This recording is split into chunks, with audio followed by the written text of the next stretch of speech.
So let me just explain about these fermentation tests. What you would have gotten in the lab are these test tubes. They contain growth medium, like a nutrient broth, and they also contain a pH indicator that is red, like here, when the pH is neutral or above 7. And when the pH falls below 7 because some organic acid was produced, like lactic acid, for example, then it will turn yellow like this. You already know that when bacteria grow, you see the turbidity of the growth. So you can compare here, the solution is clear. And then here, over here on test tube D, you can clearly see there's particles in there, there's some growth. Okay. Now, they also contain these tiny little tubes right here. So these this little test tube is like a mini test tube in the test tube, and it's filled up also with growth medium. What happens is when you have gas production, then the bacteria that are growing here in the test tubes, if they produce gas, then some of it will get trapped in this little Durham tube, in this mini test tube in the test tube, and then you see a gas bubble. So here you can see that there is no growth medium in the mini test tube.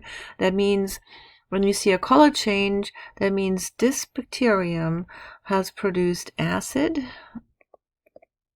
and gas right here. Over here, we did see a color change, so we have produced acid, but you don't see a gas bubble right here, so that would be no gas. And over here, this one is negative.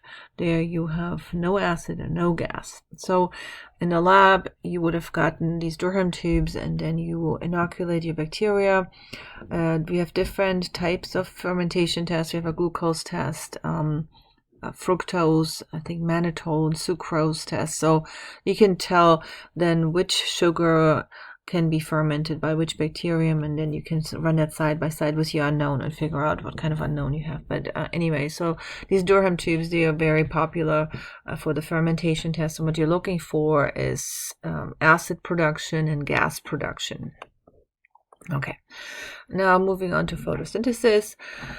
Of course, you need photopigments for that, and then you can capture light energy, and you can shoot up your electrons into higher energy states and make ATP that way. The photosynthesis comes in two parts. We have the light reactions and the dark reactions. In the light reactions, we're capturing sunlight energy and shooting up electrons into higher electron states, energy states, and then we will be using these high energy electrons in electron transport chains as before. Now in the dark reactions, we're using the ATP that we produced in the light reactions, and we're connecting CO2, gaseous CO2, to make carbohydrates. So we are exactly doing the opposite of what we did in aerobic respiration. So I wrote down this equation here for aerobic respiration for you. You're taking a glucose molecule, and then you're adding the oxygen in the aerobic respiration, and we have CO2 and water, 6 each, as our products, and then we get a bunch of ATP. Now in photosynthesis, we're going to turn this thing around. We're going to go exactly opposite. We're going to take CO2 and water, and we're going to make sugar, carbohydrates out of that. That's done in the dark reaction. We're taking this CO2 right here, and we're connecting the carbons to make carbohydrates. And the byproduct of photosynthesis is usually oxygen, although there are some exceptions. So here, okay, so when we're producing oxygen, then we're taking the CO2 and water, and we're going to need sunlight energy. It's not going to work without energy. We're going to make carbohydrates. We're going to produce some water, basically, and oxygen. Now, there are some exceptions to this. In anoxygenic photosynthesis, here's the same principle. Instead of H2O, we're going to do H2S. So we're going to take hydrogen sulfide and takes CO2, and we need the light energy, and then we're producing elemental sulfur at the end, but we're still producing our carbohydrates as well. So here's how this works. We're gonna take we need to have photopigments, and these photopigments are typically chlorophyll and similar substances. They can absorb light of a certain wavelength, and they will shoot electrons into an excited state, so high energy electrons. So this is basically the energy bar right here, and so we're shooting up these electrons into a high energy state, and then we can release that energy in an electron transport system that then generates ATP. So that's basically, those are the light reactions. So we're generating ATP by basically lysing water and shooting electrons up in higher energy states. Okay, so here, this was photosystem 1, here's photosystem 2. So we're basically doing the same thing here all over again. We're taking here, actually no, they added photosystem 2 right here. Yeah, so I'm just cut a little bit backwards.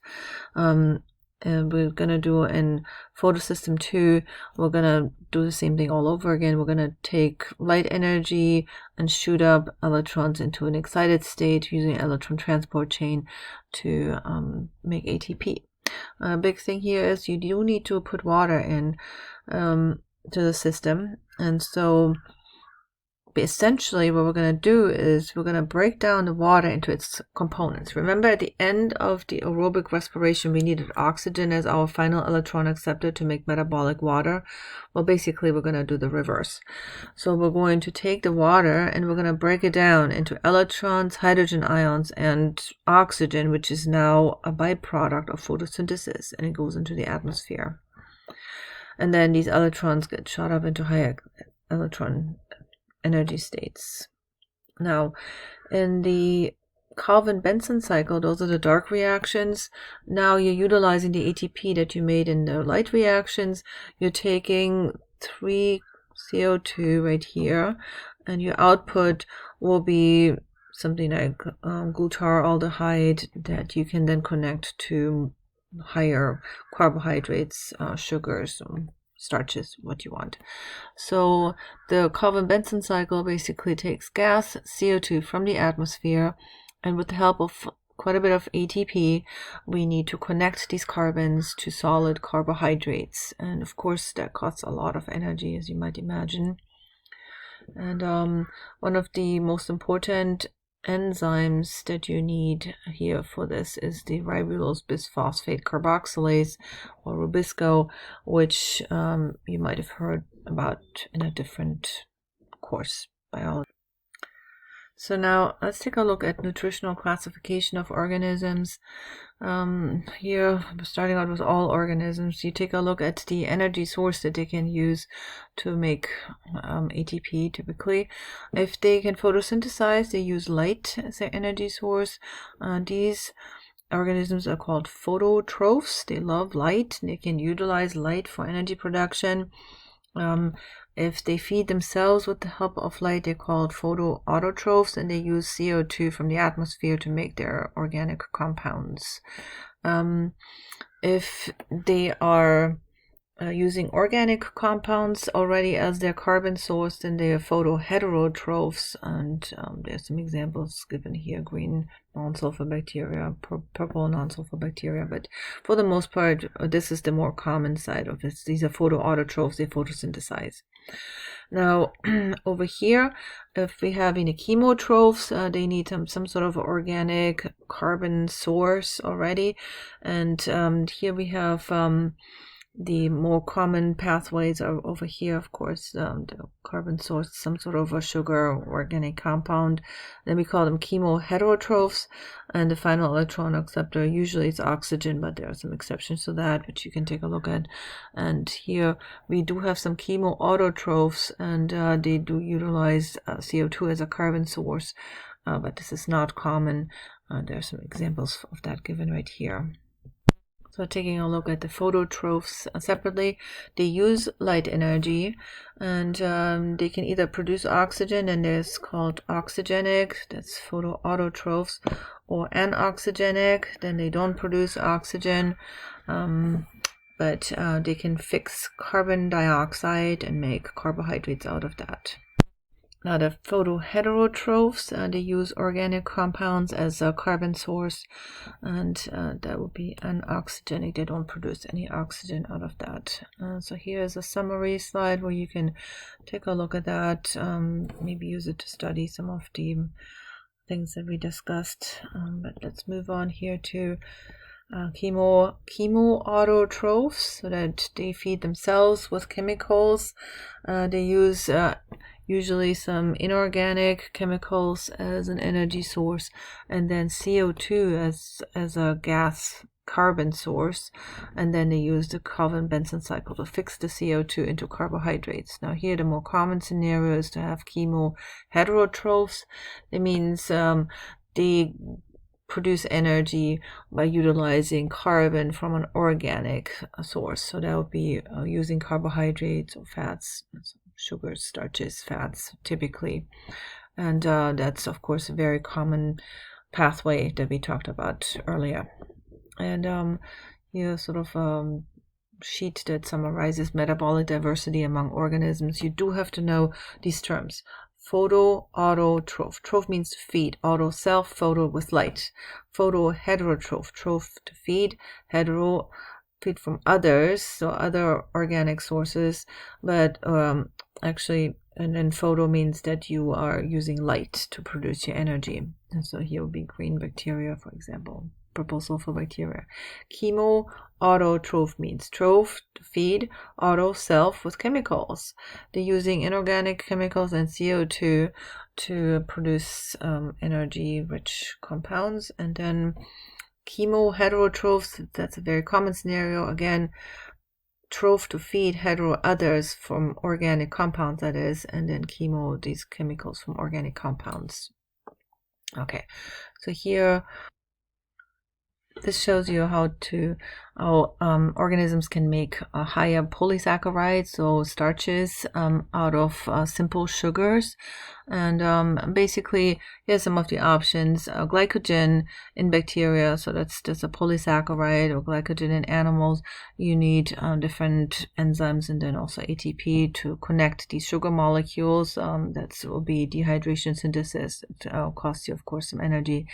And in bacteria, we need peptidoglycan for the cell walls, of course. And so it will take you some energy to make these polysaccharides. And here would be the biosynthesis of simple lipids. Now, fats are composed of glycerol and fatty acids. The glycerol is a 3-carbon carbohydrate that we could get by modifying glyceraldehyde, which is plenty of in cells available. And then fatty acids you could connect from a bunch of acetyl-CoA. Remember, these are 2-carbon compounds, and you can connect a bunch of them to make fatty acids. You take 3 fatty acid tails connected to 1 glycerol, and there you have your simple lipid or your dietary fat. Taking a look at the biosynthesis of amino acids, well, there you can start out with 2-carbon acetyl-CoA. Then you would have to attach an amino and a carboxylic acid end, and that can be done with these amino acid biosynthetical pathways, and you end up with the different amino acids. And right here it shows you the biosynthesis of amino acids. So here, of course, you're going to have to add your amino end and your carboxylic acid end. You can make various amino acids out of this. And remember, an amino acid is always an amino end, a carboxylic acid end, and then this middle carbon has different attachments, but you can do all the different amino acids in this way. Here, very briefly at the end, the biosynthesis of purine and pyrimidine nucleotides. Of course, those you need for DNA and RNA.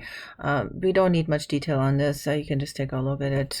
Purine and pyrimidine nucleotides and the different components that they're composed of.